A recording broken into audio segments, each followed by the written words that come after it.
Good morning, everyone. Welcome into North Dakota Today. Okay, so having fungi growing in your basement is normally seen as a problem, but not for this Fargo group of entrepreneurs. We have Chris joining us here from Fargo Fungi to tell us about a very exciting venture.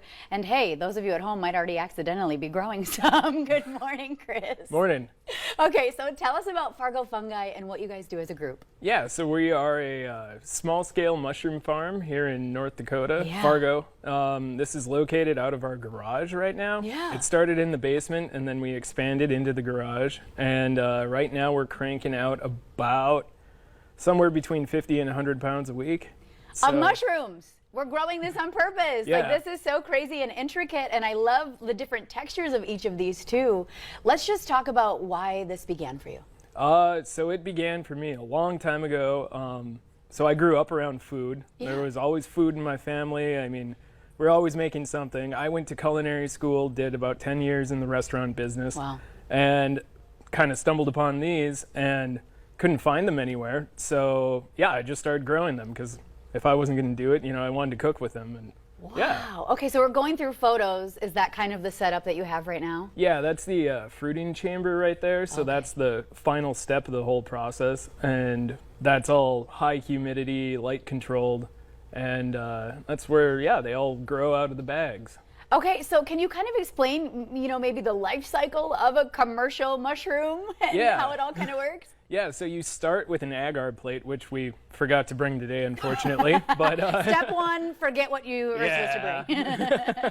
But yeah, so it starts on an agar plate, and we Okay. start with mycelium, which is kind of the root-like structure of the mushroom. Okay. And that grows out, and then you put it onto a grain of choice, and then it grows out on that, and then you use that to put onto the sawdust mixture for the final stage. Okay, and you promise that we can eat these? Yes. Okay, so tell us about what's right in front of us here.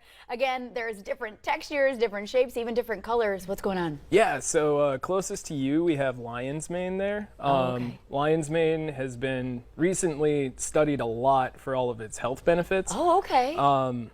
I know there are some big institutions out there that are doing research on like Alzheimer's and the effects of lion's mane on Alzheimer's. Wow. It's been found to be a nootropic.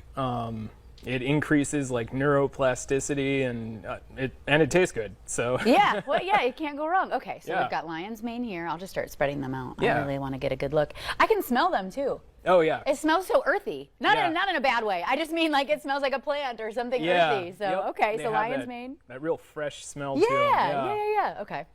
So those are pink oysters. They're so pretty. It almost looks like flower petals. Yeah, and Okay. depending on temperature and certain conditions, you can get varying shades of the pink.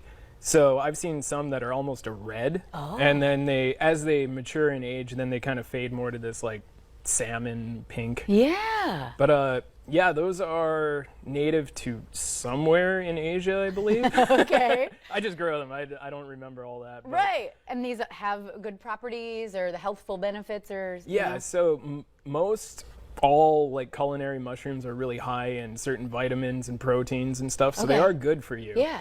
It's just, you know, some like the lion's mane are more the heavy hitters of like Gotcha. the medicinal properties. Okay. And then last but not least, These are golden oysters.